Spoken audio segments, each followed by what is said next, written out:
बिस्मिल्लाहिर्रहमानिर्रहीम।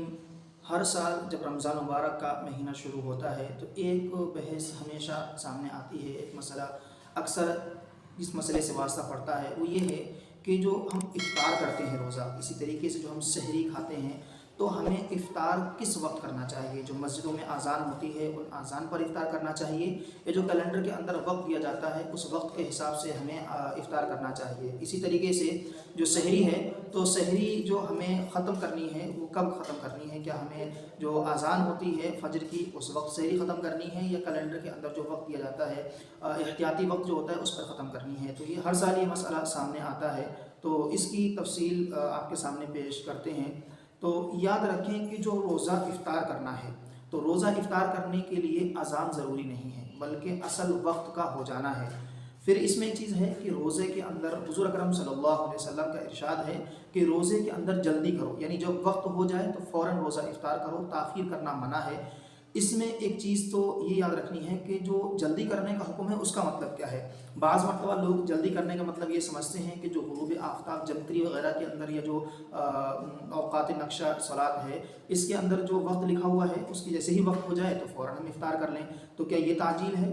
तो इस सिलसिले में याद रखें, ताजील का मतलब ये है कि जब ग़ुरूब आफ्ताब का वक्त हो जाए, जब ग़ुरूब आफ्ताब का यकीन हो जाए उस वक्त आपको नहीं रुकना है। अलबत्ता अगर हमें ग़ुरूब आफ्ताब के सिलसिले में शक है तो ऐसी सूरत के अंदर हमें कुछ मिनट इंतज़ार करना चाहिए। इस सिलसिले में उलमा ने तहक़ीक़ के बाद जो जंतरी हैं, इसी तरीके से जो औक़ात सलात के जो नक्शे हैं उनमें गौर फ़िक्र करके इस बात को बतलाया है कि जितने भी नक्शे अब तक बनाए गए हैं अमूमन हर नक्शे के अंदर 1-2 मिनट का फ़र्क है, और ख़ुद बनाने वालों ने इस बात की वज़ाहत की है, क्योंकि वो नक्शे हतमी तौर पर, यकीनी तौर पर ये नहीं कहा जा सकता है कि 100% ये सही है, यानी 100% उन नक्शों को सही नहीं कहा जा सकता है। किसी में 2 मिनट, किसी में 3 मिनट, किसी में 4 मिनट के फ़र्क वगैरह रहता है। तो उलमा ने लिखा है इसीलिए एहतियात ये है कि जो नक्शा मुतबर है उसके हिसाब से इफ़्तार के अंदर कम से कम 3 मिनट या 5 मिनट एहतियात करना चाहिए। यानी फ़र्ज़ करें कि ग़ुरूब आफ्ताब 6 बजे हो रहा है तो हमें इफ़्तार 6:05 पर करना है, या 6:03 पर करना है। ऐसा नहीं है कि 6 बजे ग़ुरूब हुआ तो फ़ौरन इफ़्तार कर लेना है। यही हुक्म सहरी का है। जैसे ही, क्योंकि सहरी का जो वक्त ख़त्म होता है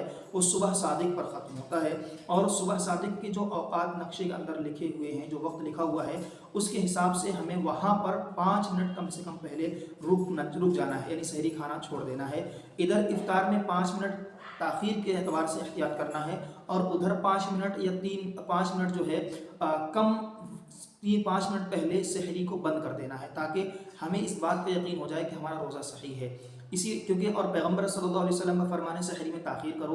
ताख़ीर का मतलब भी यही है कि उस वक्त ताख़ीर करनी है जिस वक्त तक हमें शक पैदा ना हो जाए। कहीं ऐसा ना हो कि ताख़ीर करते करते वक्त ही निकल जाए और हमारा रोज़ा ख़राब हो जाए। तो इसीलिए जो औक़ात, जो नक्शे बने हुए हैं, जो सहरी के और इफ़्तार के, उन नक्शों के हिसाब से जो दायमी नक्शे बने हुए हैं 5 मिनट का कम से कम एहतियात करना चाहिए। और उम्मन जो इलाका वाई कैलेंडर तैयार किए जाते हैं मदारिस की जानिब से, उम्मन उनके अंदर इस चीज़ का ख्याल रखा जाता है। उसमें जो सहरी का और जो इफ़्तार का वक्त दिया जाता है वो 3 मिनट या 5 मिनट का एहतियात का वक्त दिया जाता है। तो लिहाजा अज़ान ज़रूरी नहीं है बल्कि वक्त का हो जाना ज़रूरी है। और इफ़्तार के अंदर 5 मिनट जो मुअतबर कैलेंडर हैं उनके हिसाब से 5 मिनट ताख़ीर के साथ इफ़्तार करना चाहिए, और सहरी को 5 मिनट पहले ख़त्म कर लेना चाहिए। और यही दारुल उलूम देवबंद का फ़तवा है। अल्लाह रब्बुल इज़्ज़त मुझे हम सबको इस पर अमल करने की तौफ़ीक़ अता फ़रमाए। आमीन।